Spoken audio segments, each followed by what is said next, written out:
Hello and welcome to the Epitome. I am your host, Nathan Bozeman, and today we're going to be talking about what you should do when you feel far from God. Let's get into it.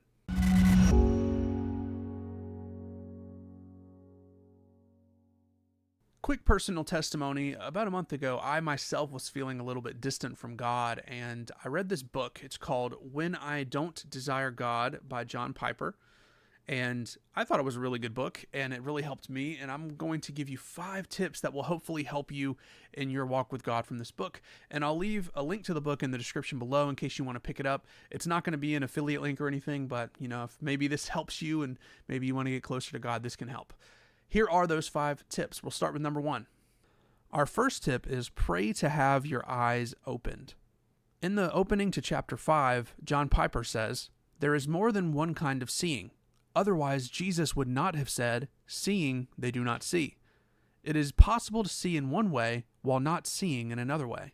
The difference the Bible describes is that we have 2 kinds of eyes of the heart and eyes of the head. The Apostle Paul prayed that you have the eyes of your heart enlightened, that you may know what is the hope to which he has called you, what are the riches of his glorious inheritance in the saints." Moses laments in Deuteronomy 29, "To this day, the Lord has not given you a heart to understand or eyes to see." Jeremiah 5:21 says, "O foolish and senseless people who have eyes but see not." So to recap, the Bible often makes this dichotomy between the eyes of the head and the eyes of the heart. And sometimes with the eyes of our head, we can see around us and say, well, I don't see the goodness of God, or I don't see the glory of God, or things are just not going well right now. And you need to have the eyes of your heart opened up so that you can see. And so this is a prayer that you can ask the Lord. You can say, "Lord, open the eyes of my heart. Let me see your glory. Let me see your love," because that will ultimately give me the desire to pursue it. Tip number 2 is going to be read or memorize scripture. In the book, John Piper, he talks about ways that you can memorize scripture, like starting with a verse, saying it 10 times, and then starting with the next verse the next day, saying it 10 times with the verse before it, and so on and so forth, until you've memorized like a full passage or chapter in scripture.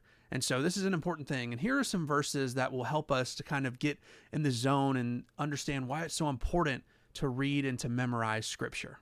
Romans 12 verse 2 says, "Do not be conformed to the ways of this world, but be transformed by the renewing of your mind, so that you may prove what the will of God is, that which is good and acceptable and perfect." Joshua 1:8 says, "This book of the law shall not depart from your mouth, but you shall meditate on it day and night, so that you may be careful to do according to all that is written in it. For then you will make your way prosperous, and then you will achieve success." Philippians 4:8 says, "Finally, brothers and sisters, whatever is true, whatever is honorable, whatever is right, whatever is pure, whatever is lovely, whatever is commendable, if there is any excellence, and if anything is worthy of praise, think about these things." So the Bible tells us to meditate on his word day and night and we'll be prosperous. It tells us to not be conformed to the ways of this world. And let's be honest, the world is trying to conform us to its ways, whether it be through social media or movies or music or TV shows or Netflix or whatever else is out there. The world is steadily trying to bring us down and bring us into the depths and bring us into evil and bring us into temptation and addiction. And God is saying, if you'll just fix your eyes on me, if you'll just let me renew your mind, if you'll meditate on the things that are good and praiseworthy and honorable, if you'll meditate on those things, that will ultimately have the eyes of your heart open like we were talking about earlier. It'll help you to memorize the scriptures as well so that you can have them to combat your day-to-day struggles. Tip 3 is going to be schedule time to be with God daily. There's a famous saying that says, if you fail to plan, you're planning to fail. And I think that this matches up beautifully with our idea of scheduling time to be with God. Let's say you have to be at work at 9 and you leave your house around 8:30, and then you normally get up around 8 or 7:30. Why not get up 30 minutes earlier and have some time to meditate on his word, to pray, to read the scriptures, to listen to worship music, to just be with God and say, this is God's time. When my alarm goes off, it's God's time. It's not my time anymore. And I'm going to spend time with him to honor him and to worship him. And once again, if you make that plan, well, then you're more likely to get that reading done and ultimately get closer to God. You'll have the eyes of your heart opened. You'll be able to have those scriptures read and memorized, and you'll all be doing it because you decided, I'm going to make God a priority in my life, and I'm going to schedule time with him. Tip number 4 is going to be read great books. I actually was looking up and researching some of the perks and the benefits of reading great books, and I have 7 of them for you, and here they are. It strengthens the brain. It builds vocabulary and comprehension. It prevents cognitive decline. It reduces stress. It aids sleep.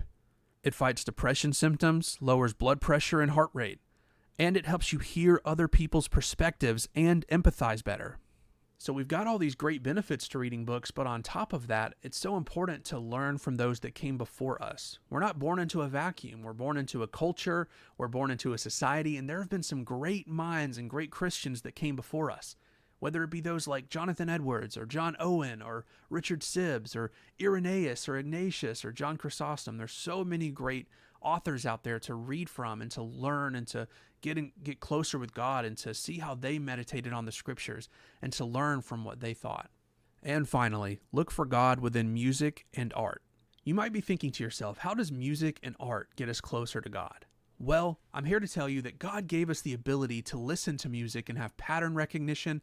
Same thing with our eyes. We recognize good art when we see it.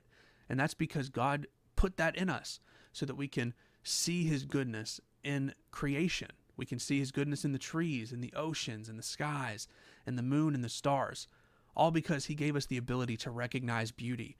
And so music and art and all these different things are different avenues that we can worship God and to recognize his beauty and recognize his splendor, and also thank him for giving us the ability to recognize these things.